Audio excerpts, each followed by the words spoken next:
this whole thing, this guy. Let's talk about Spider-Man. All right, so I'm gonna go ahead and get this out the way now. Controversial opinion is not the opinion that everyone shares. I do not believe this movie is better than Spider-Man 2. Are there people that do? Oh my, everybody and their mother is saying this is the best Spider-Man movie ever made. Fucking blasphemy. What are you talking about? What are you talking about? It just came out. Stop doing this. This, bro, not you. This is why discourse about media is stupid now. You can't. What do you mean? The movie just came out. Spider-Man 2 has been a cornerstone of Spider-Man since, what, 04?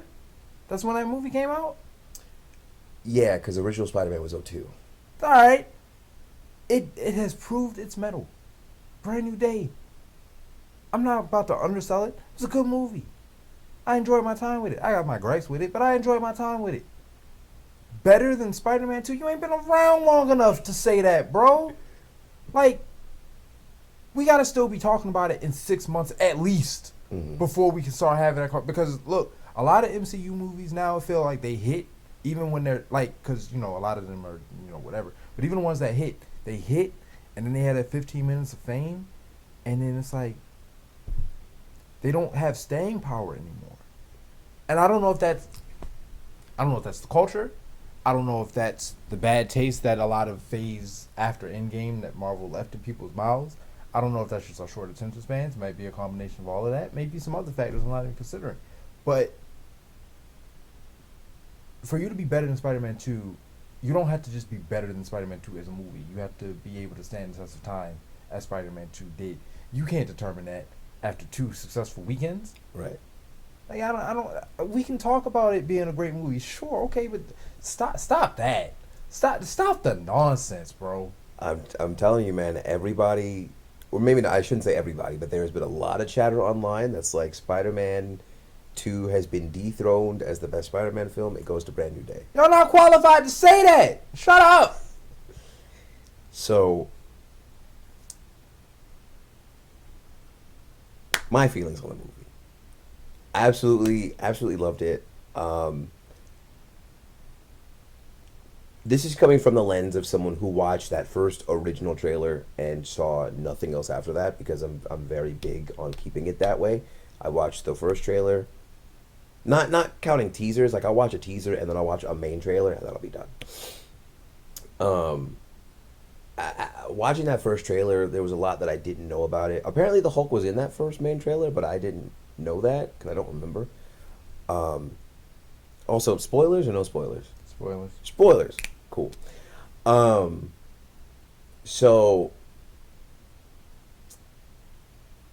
I hate to be on this bandwagon because it is really unfortunate to think to be like this, but I absolutely love that Spider-Man is broke, that he is destitute, that he is sad and depressed. Like I know I'm the villain for wanting this, but also it's just Spider-Man. It's his best version. When Spider-Man is downtrodden and is at his point where he has like nothing, It's the secret sauce. it's just when he does his best work, man. So you start off the movie and 4 years go by, which it was really cool to have like a time skip that happened. What's the word I'm looking for? Naturally, than just being like, oh, by the way, 4 years have passed. Because Marvel kind of gets away with saying, oh, and now here's a time skip. So it was really cool just to kind of have 4 years go by pretty naturally. And then the movie really starts on that first outing that he has 4 years afterward, just being Spider-Man. Nobody knows who he is, but he's got, these other things he's dealt with. He fought the Hand for some reason. Tombstone makes an appearance in the movie. Scorpion makes an appearance in the movie. And then, you really pick up with him starting off with running into the Punisher after they're both chasing this runaway van, which, side note, the bromance that John Bernthal and Tom Holland have is so great, and I really do think that like their dynamic kind of, no, I won't say carries this movie, but it's just so good to see Spider-Man with a partner that doesn't feel like he has to rely on him. Like, one of my favorite parts is when they're fighting the Hulk, and he's like, "Dude, this is way out of your pay grade." Um, because yeah, why is the Punisher? What is the Punisher gonna do to the Hulk? Shoot him? Yeah, we tried that. He tried that. It didn't work. It's a classic line. I put a bullet in my mouth and the big guy spit it out. That's cool. What about 1,000 bullets? Yeah. Okay. Cool. Bro. In the comics, Wolverine, made of adamantium, by the way, was ripped in half by the Hulk. This ain't the comics, Freeze. I'm just saying. It's the Hulk. So yeah, like seeing that Spider-Man is able to be like a capable superhero while also still having a New York that feels lived in and other street level heroes are kind of interacting with him, I thought was really cool. I really thought it was funny that Black Widow is like, yeah, everything you're dealing with is small potatoes, as if the guy hasn't been to space and fought Thanos. Like, Well, she didn't really make a comment on his past. yeah, but she was like, you deal with the small things, we deal with the big things. He was in the trenches when the biggest thing happened. Yeah, he did that as an Avenger. That's kind of my point. I know that no one knows that he's an Avenger, but like, he's done big potato things. It was like Transformers 3 when he was having Sam was having the interviews and nobody was hiring him. And at a certain point, he just cracked. He was like, "Sir, I saved your life twice.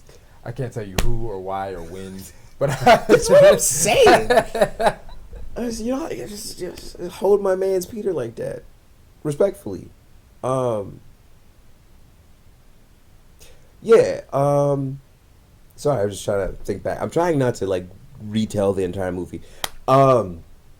I will say, biggest spoiler in the movie that apparently everybody knew, and I guess if I had really used context clues, I could have come to this conclusion as well. But I was still shocked to see it was in fact Jean Grey. I can't tell you how much I hate that. I can't explain to you how much I hate that, bro. We'll get there. I can't put it into words. We'll get there. I'm gonna try though.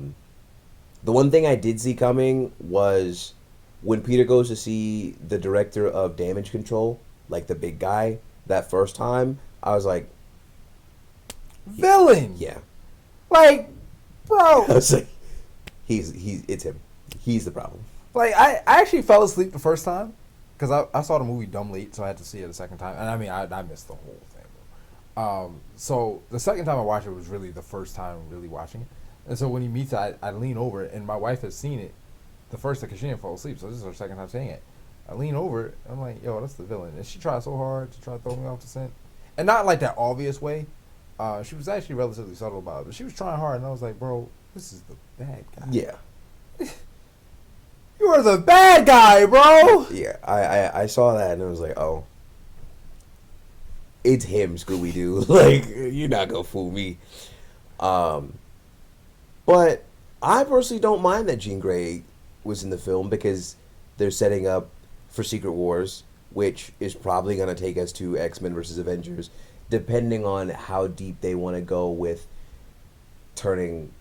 It'd be really weird to just kind of start off with Cyclops being the bad guy, because that's kind of the whole point of X-Men versus Avengers, but that is a direct tie into Secret Wars, so we kind of have to get that. I don't know. I don't know what Marvel has planned for the next 5 to 10 years. I don't care that Jean Grey was in the movie. I care that Jean Grey was the main conflict of the movie. Like, I don't think it's right to use, and this is one of my biggest problems with a lot of the Disney Plus shows. I don't think it's right to use the titular character as a launching pad for these other people. Like, when you take Hawkeye's show, for example. Hawkeye was Hawkeye in name only.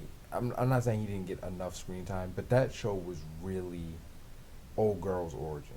That's what, and a lot of the shows were coming across like that, and so the fact that prominent Spider Where's Kate Bishop? exactly, um, the fact that a lot of the Spider-Man stuff in the Spider-Man movie were the footnotes, and the main meat was the X-Men stuff. Like Scorpion, he's in it. Like he's in it, you know. Tombstone is in it, but they're. I understand this is the MCU. Are we gonna get another honest to goodness solo Spider-Man movie? Probably not. Probably not until this whole MCU stuff is over and done with, and we go back to just making standalone movies. Now we're having to what, like 50 years, conservatively, you know. So I understand that. I get why Bruce Wayne. I get why Bruce Banner got to be in the movie. I get why Yelena is in the movie. I get why we have to make references to other characters. Well, I think that helps make New York feel a bit more lived in. Sure, but I don't want to watch a Spider-Man movie where he deals with not Spider-Man stuff. There's a version of this movie where the main villain is a Spider-Man villain, and the secret that they're hiding is that they have captured Jean Grey. You know what I mean? And she can be the third act twist where you're like, oh shit, they're trying to harness mutants. Like mutants are here now, and they have one of the most powerful ones, and blah blah blah. And there you go. And then it's like, well, where are you gonna go? I have to go. I have to go find answers because they have my sister and all this. And she, because I mean, she leaves at the end of the movie to go about her own business, and you can do that. That's how, in my opinion, a character that is meant to be introduced in someone else's story is utilized. They are in a section of the movie, not the bad guy. And also, and I don't care what anybody says, you call me square all you want. I feel like you're setting yourself up because, like, Jean Grey is not misguided in this movie. She's evil. Jean Grey is an honest to goodness villain. I get why she's got beef with who she's got beef with, but she also tortures people. Like what she does to Peter in MJ's body, there's no level of I'm trying to get even with damage control that required you to do that. That was just pure spite. You know what I mean? And maybe what they're going for is that, like, you know, well, absent guidance like Professor X, that's why someone like him is so important, because without him you get this. All right, but there's a difference between being a rough and tumble guy from the streets or whatever like that, you had a hard upbringing, and just being evil. And Jean Grey is not misunderstood. She is a terrible person. And I just don't think that's the flavor you want going into. I'm supposed to root for these guys, right? People give more sympathy to characters like Jean Grey than John Walker. That shit really bothers me. You know? Maybe irrationally so, but, you know, whatever. And that's the thing, is like it does come down to personal taste, because I can't say in terms of being utilized in the movie that there's anything actually wrong with what they did. I just don't rock with that. Like, the Hand is what, five ninjas. They're a huge organization. They're just a something we deal with that Peter just deals with. What happened? They used to run this. What has happened? Well, I imagine, and I don't know to what degree, but I imagine there is a level of connection with Daredevil in that, because you know, they brought Daredevil, and apparently, I mean, we've talked about this when we did the Born Again stuff, like, the Daredevil storyline from the Netflix show does continue into Born Again, and none of that is shied away from. It's all interconnected and now integrated into the MCU. It's grandfathered in. So because of that would then lead to believe that the Defenders is canonized, and because the Hand was kind of sort of dealt with in the Defenders, they wouldn't have as large of an organization anymore. I mean, fair enough, but then, like, what are they doing? It just it came across as like the Hand is just here dicking around. Yeah. And I'm like, yeah. I don't like when movies do that. Like, they just reduce things down to gags. Like, everybody can't be the star. I understand that. You're not gonna get the representation that you have in the comic books for every character. Some of them are just gonna be. Remember that time I fought so and so. I understand that. But there are just certain groups or characters that are just too large for you to really do. I just don't think that's the group you do that with. You know, like in a Spider, there's gotta be gangs in Spider-Man comics that yeah he could have been dealing with. You know what I Yeah, mean? there's a group. I can't remember.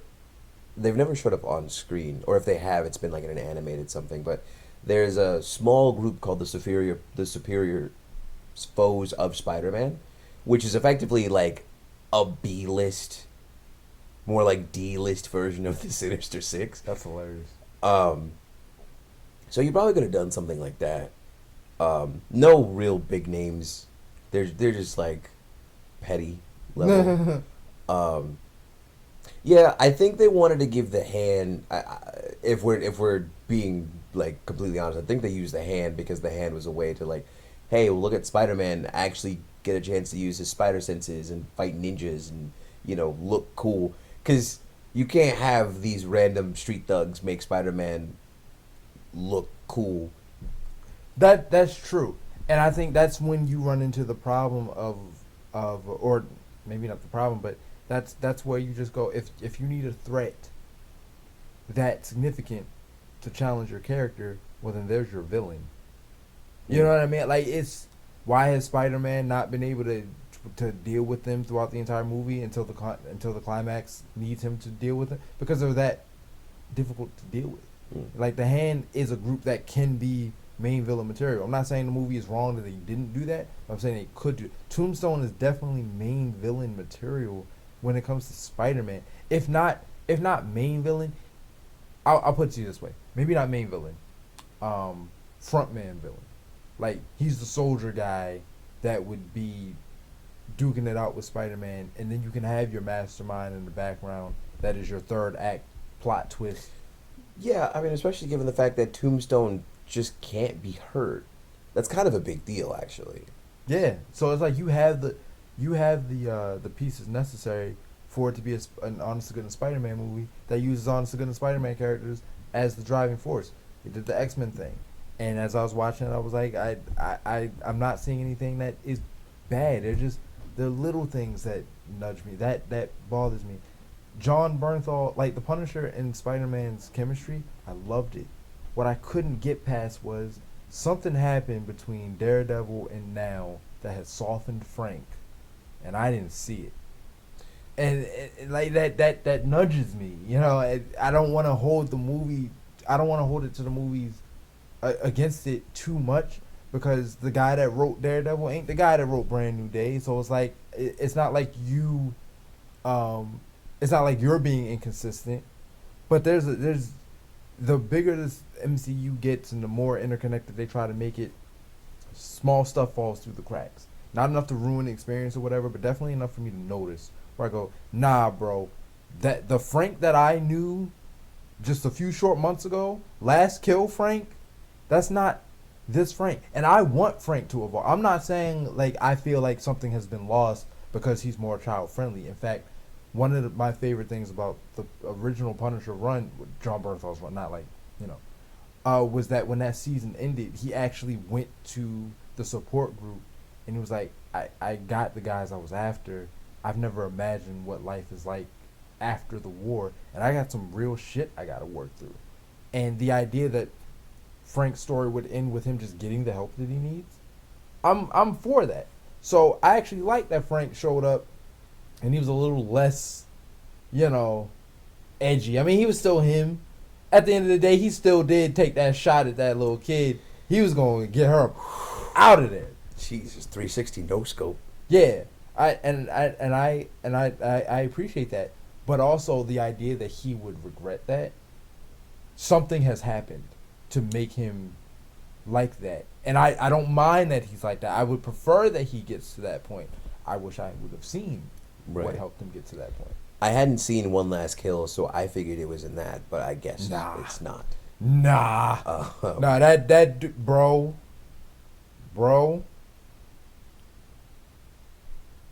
All right. I'll take your word for it. I think there are two very big talking points in this movie that we should discuss um, before kind of bookending it. Well, maybe in my opinion, I think they're pretty big. They might be small potatoes, in your opinion. Um, First, the thing for me that I think is really great, and I think is kind of cool, is the fact that he is no longer Spider-Man in just name, but in his actual physiology now.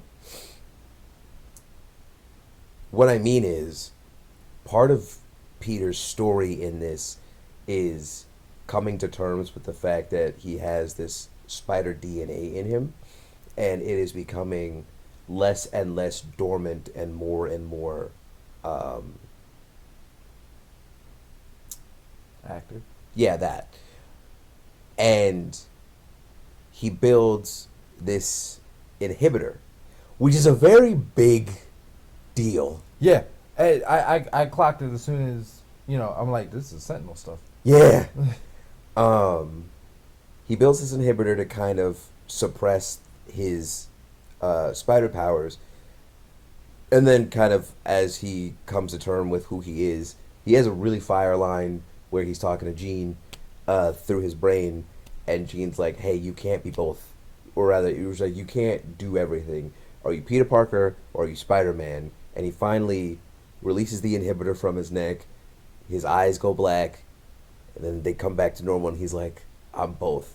Fire scene. Spider Man now has organic webbing. His spider senses are like fully online. They're no longer calling it the Peter Tingle, thank God. Um, like he is comic book accurate Spider Man, which it sounds a bit weird to say because there are a lot of Spider comic book variations where he has his, built webs and, he's kind of the way that he was portrayed in these earlier movies. But OG Spider Man, which a lot of people get wrong actually, OG Spider Man had organic webs. He gets shot from his wrist. He didn't build it. That's New Age stuff. Um, so when Tobey Maguire came out and he was shooting webs from his wrist, everyone was like, "Well, I thought he built his own webs." No, the original Spider-Man, like from the '60s, shot straight out, go web, go, up and away web. So that was really cool. Shazam. It was really cool, and I think it was really great that he finally is now not just saying I'm Spider-Man because this is what I've written to be, but like embodying Spider-Man from the comics. But yes, that inhibitor chip is a pretty big deal because I think it's going to lead to some very crazy things depending on how they move forward with the X-Men. And even Bruce warns them, like, earlier, it's like, bro, there's some dangerous talking points that you're. Yeah. What you mean? Oh yeah. I think the other pretty big thing, at least in my opinion, that we should talk about is his relationship moving forward with Ned and MJ. Because MJ has a very heartbreaking monologue, effectively boiling down to, "Hey, I saw this note that you wrote," and they have that entire conversation, and she's like, "Not only do I not know you, but dog, I can't love you. I know nothing about you." Which, like, you knew that was coming, especially when he saw him reading the letter and he left it on the table. I was like, oh, she's gonna see that letter. But for as heartbreaking as it is, it makes sense. The thing that's kind of important about that, though, is like she has this moment where she's drawing Peter and Ned together. And I don't know if this is accurate because I haven't seen the movie but one time, but someone shared a still from it where she's drawing Peter and he's in his OG Spider-Man suit from Civil War, which I'm like, oh, mayhaps. I don't know. Well, the memories are definitely in there somewhere. They have to be because that's the only way you can explain that Ned got them back. Right, which is Um, the other part. so, my personal theory is that at some point Jean is going to restore MJ's memories as like a a thank you to Peter. So she might even, since she has those powers on such a global scale, she might just restore Peter back to. Well, let's hope she doesn't do that because then everybody would know who Spider-Man is. I think they would just conveniently ignore that part. I think if they were going to let Jean, I think I could very easily see them using Jean as a fix all to just get him back in the, the whatever, because they might not necessarily feel like having to reintroduce him to every character and rebuild the relationship. They might just feel like cheating. Fair. Me personally, and I don't know if they plan on doing anything with this plot thread, because it was kind of a big deal in No Way Home. I figured that Ned got his memories back because he is magic. I could see that. I haven't considered it until you just now said it. I could see that.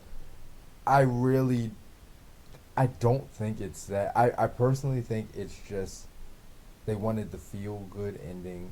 If MJ's not gonna get her memories back, then we're gonna let Ned get his back. But it didn't seem like it was based on his magic. It seemed like it was based on the fact that the relationship goes so deep, which just communicates to me that you just have to go deep enough. Like it's somewhere in there, if it's rooted enough, which would make sense as to why nobody else could really get there because they're not that rooted with Peter. But Ned is. Right. Um, it also makes sense why it wouldn't even work with MJ, despite that MJ loved Peter eventually. She doesn't go back to the cradle with him like Ned does. Right. So, there's that. Now, I did run into a little bit of inconsistency. Like, how did he get through to the Hulk? I don't get that. Like, has Hulk ever even met Spider-Man? Like, I know Bruce has, but has Hulk even met? You know what I mean? Like, what on what basis did that work?